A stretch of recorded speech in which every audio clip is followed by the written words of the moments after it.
Saya dari Medika Suherman semester 5.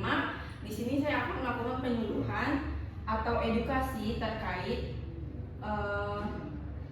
pelecehan seksual pada perempuan. Sebelumnya aku mau tanya nih, di sini ada yang udah tahu belum sih apa itu pelecehan seksual pada perempuan? Yang udah tahu boleh angkat tangan. Belum ya? Belum kan? Kita masuk ke pengertian. Apa sih itu pelecehan seksual pada perempuan? Pelecehan seksual pada perempuan adalah segala bentuk tindakan, komentar, atau perilaku yang bersifat seksual dan tidak diinginkan yang ditunjukkan kepada perempuan sehingga menyebabkan mereka merasa tidak nyaman, direndahkan, atau terganggu. Pelecehan ini seringkali berakar pada ketimpangan gender dan kekuasaan. Jadi pelecehan ini bisa terjadi karena mungkin stigma masyarakat yang menganggap bahwa perempuan itu makhluk yang lemah, pantas dilecehkan gitu ya.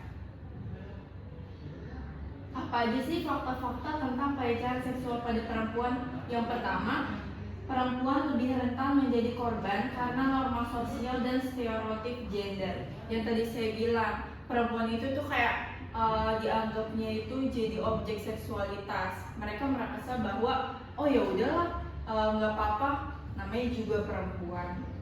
Yang kedua, pelecehan seksual dapat terjadi di berbagai tempat, bisa di sekolah, tempat kerja, transportasi umum, hingga dunia maya.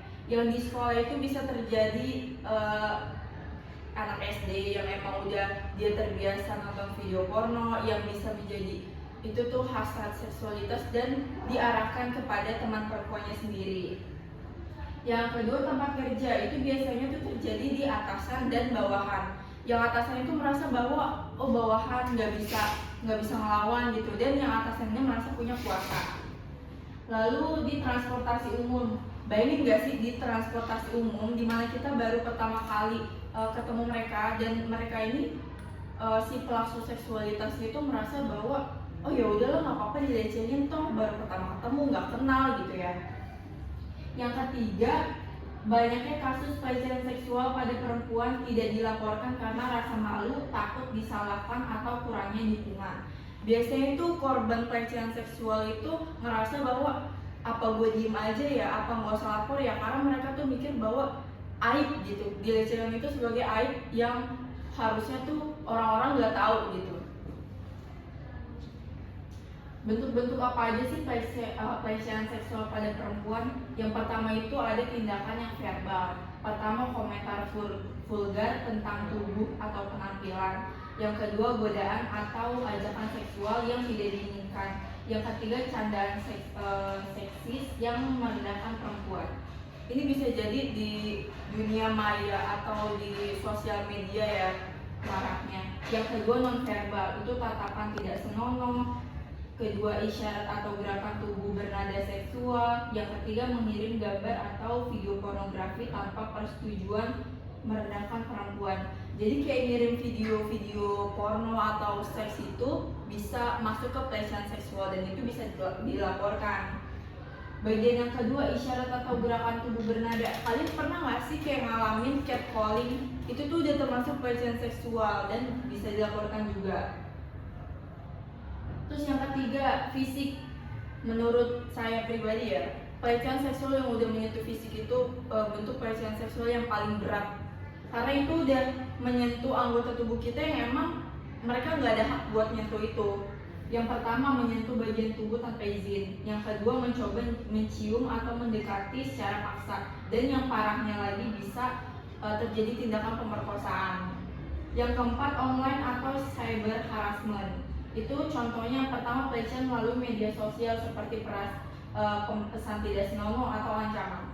Sebenarnya komentar-komentar di Instagram, Facebook, atau apapun itu yang berkenaan dengan fisik kita, dikatain atau apa, itu udah termasuk pelecehan seksual. Yang kedua, penyebaran foto, video intim tanpa persetujuan korban. Kalian pernah dengar gak sih kayak orang pacaran terus mereka putus karena suatu konflik dan berujung balikan karena si perempuannya itu diancam bakal nyebarin video atau foto yang gak senonoh si perempuan. Itu bisa dilaporkan juga karena termasuk ke pelecehan seksual.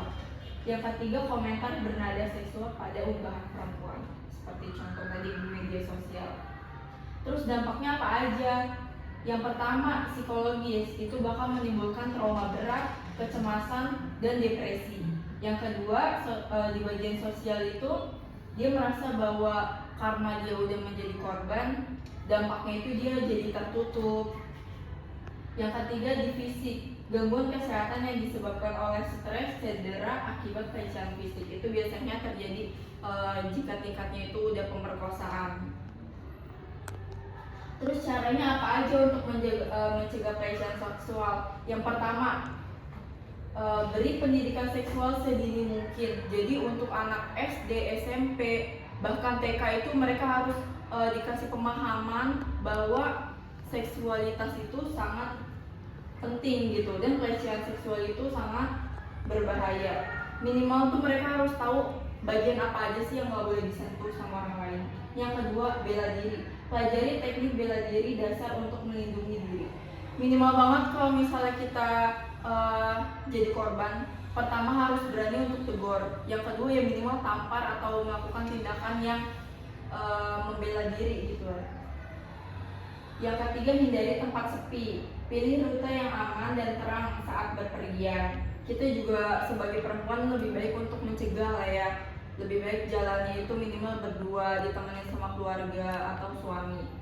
Yang berempat, bersikap tegas. Tanggapi dengan berani jika mengalami pengungkapan dan laporkan ke pihak yang berwajib. Kelima, bawa alat pelindung diri. Sekarang tuh di marketplace banyak banget yang ngejual, misal kayak semprotan cabai atau pisau yang bisa dilipat. Jika menjadi korban pelecehan, apa aja yang harus dilakukan? Yang pertama, berani bertindak saat itu juga, negur, atau kalau parah dia bisa melakukan tindakan bela diri. Yang kedua, ceritakan kepada orang terdekat. Jadi untuk korban pelecehan seksual itu jangan malu untuk bercerita bahwa dia menjadi korban pelecehan seksual. Yang ketiga, ikuti konseling kejiwaan. Untuk memulihkan kondisi mental, ikuti konseling kejiwaan dengan psikologi atau dokter. Yang keempat, melaporkan kejadian pada pihak berwenang. Laporkan kejadian pelecehan seksual kepada pihak polisi atau instansi kampus jika terjadinya di lingkungan kampus, atau ke Komnas Perlindungan Perempuan. Sebelum masuk ke kesimpulan, apakah ada pertanyaan? Yang mau tanya boleh angkat tangan. Aku mau tanya Kak. Iya boleh. Apa peran masyarakat dalam mencegah pelecehan seksual terhadap perempuan? Oke, ditampung dulu ya, pertanyaan bagus banget. Apa ada yang mau nanya lagi? Saya Kak. Iya. Saya mau nanya, apakah pelecehan seksual kayak terjadi pada perempuan juga? Oke, baik.